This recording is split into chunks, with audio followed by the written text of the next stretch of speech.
সৰ্বভাৰতীয় নীট পৰীক্ষাত তামুলপুৰ জিলাৰ গুৰেশ্বৰ ৰাজচক্ৰৰ টেঙাঝাৰ গাঁৱৰ ছাত্ৰৰ সাফল্য। নীট পৰীক্ষাত 648 নম্বৰৰে সুনাম কঢ়িয়াই আনিলে ভিপজিউৰ কলিতাই। সৰ্বভাৰতীয় পৰীক্ষাত অৱতীৰ্ণ হৈ সুনাম কঢ়িয়াই আনিছে টেঙাঝাৰ গাঁৱৰ ৰমেন কলিতা আৰু হিৰণময় কলিতাৰ পুত্ৰ ভিপজিউৰ কলিতাই। তেওঁৰ সৰ্বভাৰতীয় ৰেংক হৈছে 31,354। মহৰীপাৰা একলব্য বিদ্যা মন্দিৰৰ পৰা হাইস্কুল শিক্ষান্ত পৰীক্ষাত উত্তীৰ্ণ হোৱা ভিপজিউৰ কলিতা ৰামানুজন একাডেমী বাইহাটা চাৰিআলিৰ পৰা উচ্চতৰ মাধ্যমিকত সুখ্যাতিৰে উত্তীৰ্ণ হৈ ঘৰতে অধ্যয়ন কৰাৰ লগতে অনলাইন কোচিং লৈছিল ছাত্ৰজনে। তেওঁৰ এই সাফল্যত সদৌ অসম কলিতা জনগোষ্ঠী ছাত্ৰ সন্থাৰ তৰফৰ পৰা এখন ফুলাম গামোচাৰে ছাত্ৰজনক উৎসাহিত কৰাৰ লগতে পিতৃ মাতৃকো শুভেচ্ছা জ্ঞাপন কৰা হয়। উল্লেখযোগ্য যে তেওঁৰ পিতৃ ৰমেন কলিতা মহৰীপাৰা একলব্য বিদ্যা মন্দিৰৰ অধ্যক্ষ হোৱাৰ লগতে তেওঁৰ মাতৃও ব্যক্তিগত খণ্ডৰ বিদ্যালয়ৰ এগৰাকী শিক্ষয়িত্ৰী। ভিপজিউৰৰ এই সাফল্যত অঞ্চলবাসী গৌৰৱান্বিত হোৱাৰ লগতে ছাত্ৰজনলৈ শুভকামনা জ্ঞাপন কৰিছে। নমস্কাৰ, মোৰ নাম শ্ৰী ভিপজিউৰ কলিতা আৰু মই এইবাৰ নীট 2024ত 720ৰ ভিতৰত 648 স্ক'ৰ কৰিছোঁ আৰু মোৰ অল ইণ্ডিয়া ৰেংক হ'ল 31,000। অনুভৱ তোমাৰ কেনেকুৱা? এতিয়াতো ভালেই লাগিছে। নীট পোৱাৰ পিছত এতিয়া কোনখন মেডিকেল কলেজত হয় সেইটো এতিয়াও ঠিক হোৱা নাই। কাউন্সিলিঙৰ পিছত ভালকৈ গম পোৱা যাব। কেনেদৰে অধ্যয়ন কৰিছিলা তুমি? মই যোৱা বছৰ 2023ত হাই ছেকেণ্ডেৰী পাছ কৰিছিলোঁ। কৰাৰ পিছত ঘৰতে নিজাকৈ পঢ়িছিলোঁ আৰু বাইহাটা চাৰিআলিত মই ৰামানুজন একাডেমীত টেষ্ট চিৰিজ লৈছিলোঁ। আচলতে তোমাৰ এই সকলৰ আৰু কাৰ সহায় হৈছিলে? প্ৰথমতে মা দেউতা আৰু মোৰ পৰিয়ালৰ মানুহখিনি আৰু ছাৰসকল, তেওঁলোকে যথেষ্ট সহায় কৰিছে। কিমান বছৰৰ পৰা তুমি চেষ্টা কৰিছিলা? মই 11-12 আৰু 12 পাছ কৰাৰ পিছত যোৱা বছৰ। কেনেদৰে অধ্যয়ন কৰিছিলা আৰু দিনটোত কিমান ঘণ্টা পঢ়িছিলা? তেনেকৈ গণা নাছিলোঁ মই। লাষ্টত এপ্ৰিল মাহত 8-9 ঘণ্টা 10 ঘণ্টামান লাষ্টৰ মাহত পঢ়িছিলোঁ, আগত গণা নাই। তুমি নিশ্চিন্ত আছিলা? তুমি নিশ্চিন্ত আছিলা না তুমি নেটত চিলেকশ্যন হ'ব বুলি?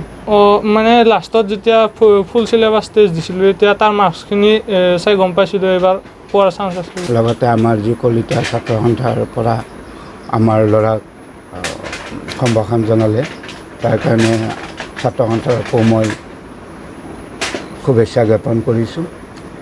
মোৰ ল'ৰাই যেতিয়া ডক্টৰেট কমপ্লিট কৰিলে আচলতে খুবেই আনন্দিত। যেতিয়া তেওঁ অধ্যয়ন কৰি আছিল তেতিয়া মোৰ এনেকুৱা এটা চিন্তা হৈছিল যে পৰীক্ষাটো কালিয়ে হওক যিমান সোনকালে পাৰে। এনেকুৱা হয় ৰাতি প্ৰায় 2:30-3টা বাজে সি নুশুৱে। যেতিয়া নুশুৱে আমি মাক দেউতাক হৈ নোখোৱাকৈ থাকিব নোৱাৰোঁ, গতিকে লাইটটো অফ কৰি দিব নোৱাৰোঁ, টোপনিও নাহে। সেইকাৰণে মানে এনেকুৱা এটা চিন্তা হ'ল যে পৰীক্ষাটো যদি সোনকালে হয় তাৰ পঢ়াটো কিছু কমি যাব, কিন্তু তাক পঢ়িব দিলেও ৰাতি টোপনি নাহে, মানে শুই থাকিব দিলেও ৰাতি টোপনি নাহে, মাত্ৰ পঢ়াৰ চিন্তাটো আহি থাকে। আৰু এনেকুৱা হ'ল এটা সময়ত সি ৰাতি মানে শুব দিলেও ৰাতি পঢ়াৰ সময়টোক সি কিবা গাই থাকে মানে সেই পঢ়া মুখস্থ কিবি মানে ব্ৰেইনটো তাৰ মানে কি হয় মানে অলপ সপোন প্ৰায় দেখা পাই থাকে আৰু মানে সপোনতে সেই পঢ়াৰ বিষয়ে কাৰোবাৰ লগত কথা পাতে বা কিবা এই কুৱেশ্যন আনচাৰৰ এইটো মিলা নাই, এইটো হৈছে, এইটো হোৱা নাই, এনেকৈহে কৰে, এনেকুৱা ধৰণৰ কথা মানে কৈ থাকে আৰু তাৰ কাৰণে নিশ্চয় ভাবা ধৰণে হৈছে।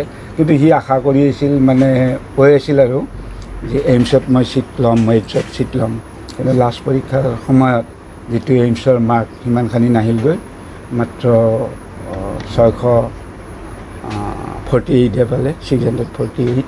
গতিকে জেনেৰেল কাষ্টৰ হিচাপে নিশ্চয় জিএমচিত পাব লাগে, আশা এটা কৰিছোঁ, হয়তো নাপাবও পাৰে। এতিয়া যেতিয়া ৰেংকিং আহিব, আছাম ৰেংকিং, অল ইণ্ডিয়া ৰেংকিংটো প্ৰায় 31,000 হ'ল। গতিকে যেতিয়া অসমৰ ষ্টেট ৰেংকিং হ'ব, ষ্টেট ৰেংকিঙতহে গম পোৱা যাব। গতিকে এইখিনিয়ে। আৰু লগতে ইয়াৰ ক্ষেত্ৰত আমাৰ মায়েকে যথেষ্ট পৰিশ্ৰম কৰিছে। এওঁ প্ৰায় এবছৰ বা এটা চাৰিআলিত যেতিয়া ছেকেণ্ড ইয়াৰ আছিল তেতিয়া তেওঁ মাক লগতে ৰুম ভাড়া কৰি থৈছিলোঁ আৰু মাকে কষ্ট কৰিছে। ক'ত ক'ত পঢ়িছিলে মেট্ৰিক ক'ৰ পৰা পাছ কৰিছিলে মেট্ৰিক পাছ কৰিলে মই নিজৰ স্কুলতে মই এখন প্ৰাইভেট স্কুলত অধ্যক্ষ হিচাপে কাম কৰিছোঁ মোহৰিপাৰা একলব্য বিদ্যা মন্দিৰত আৰু মোহৰিপাৰা একলব্য বিদ্যা মন্দিৰতে মেট্ৰিক পাছ কৰিলে মেট্ৰিক পাছ কৰি হাই ছেকেণ্ডেৰীটো ৰামানুজন একাডেমি বাইহাটা চাৰিআলিত দিলোঁ তাৰ লগতে বাইজুচ আছিল এক বছৰ আকাশ বাইজুচত এক বছৰ মই হেৰি কৰিলোঁ কোচিং দিলোঁ হয় মই বহুত আনন্দিত নথৈ সুখী হৈছোঁ এতিয়াও মই এইটোৱে ভাবোঁ যে তেওঁ এজন সুপুত্ৰ হোৱাৰ লগতে সমাজৰ এজন সুমানুহ হওক মই সেইটোৱে ভগৱানৰ ওচৰত সদায় প্ৰাৰ্থনা কৰোঁ আপুনি কেনেকৈ পঢ়া শুনাত তাক মানে উৎসাহিত কৰিছিল মই তাৰ লগত এনেকুৱা উৎসাহিত মানে কৈ থাকোঁ আৰু মইতো সেইবিলাক সিহঁতৰ যিবিলাক মানে কৌশল বস্তুবিলাক বুজিও নাপাওঁ আমি আৰ্টছ পঢ়া মানুহ গতিকে মই মুখেৰে যিখিনি পাৰোঁ সহায় কৰোঁ আৰু বা খোৱা লোৱাৰ ক্ষেত্ৰতো বা কেতিয়া কিমান পঢ়িলে কি কৰিলে এইটো ছাবজেক্ট কিমান সময় পঢ়িলা হ'ব দিয়া এইটো থোৱা এতিয়া অন্য এটা ছাবজেক্ট পঢ়া ঠিক সেনেকৈ মই কৈছিলোঁ আৰু তামোলপুৰ জিলাৰ গোৰেশ্বৰৰ টেঙাজাৰ গাঁৱৰ ৰমেন কলিতা আৰু হিৰণ কলিতাৰ সুপুত্ৰ ভিবজুৰ কলিতাই যোৱা নীট পৰীক্ষাত অতি সুখ্যাতিৰে তেওঁ চিকিৎসা শাস্ত্ৰ অধ্যয়ন কৰিবৰ সুবিধা পাইছে নীট পৰীক্ষাত স্থান লাভ কৰি আমি কলিতা জনগোষ্ঠী ছাত্ৰ সন্থাৰ তৰফৰ পৰা তেওঁৰ গৃহত উপস্থিত হ'লোঁ আৰু আমি অতিশয় সুখী এই সুখৰ ভাগ আমিও ল'লোঁ আৰু তেওঁক আমি অভিনন্দন জনালোঁ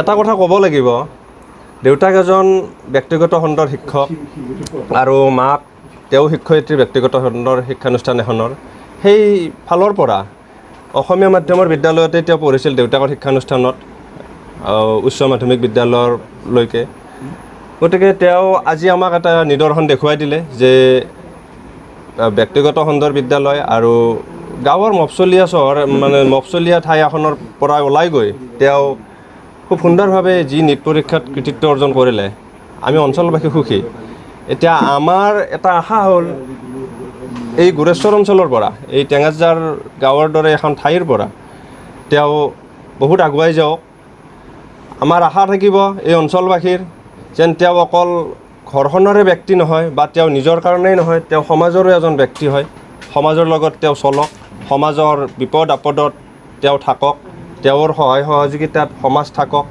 আৰু আচলতে এনেকুৱা কৃতিত্ব অসমীয়া মাধ্যমৰ বিদ্যালয়ক বহুতে যদিও উপলুঙা কৰে আমি কিন্তু ইয়াত নিদৰ্শন হিচাপে দেখা পালোঁ যে অসমীয়া মাধ্যমৰ বিদ্যালয়ৰ পৰা উচ্চ মাধ্যমিক বিদ্যালয় উত্তীৰ্ণ হৈ তেওঁ আজি এই স্থানত উপনীত হৈছে আমি আশা ৰাখিছোঁ পৰৱৰ্তী যিখিনি তেওঁৰ চিকিৎসা শাস্ত্ৰ অধ্যয়ন কৰাৰ বাবে যিখিনি সুবিধা পালে তেওঁ নিশ্চয় অতি সফলতাৰে অতিক্ৰম কৰিব আমাৰ সংগঠনৰ ফালৰ পৰা হওক বা আমাৰ অঞ্চলবাসী হিচাপেও আমি গৰ্বিত আৰু আমি অতিশয় আশাবাদী তেওঁ এজন সুনাগৰিক হওক সমাজৰ নাগৰিক হওক গতিকে আমি তেওঁক আশীৰ্বাদ তথা অভিনন্দন জ্ঞাপন কৰিছোঁ desk report news express Assam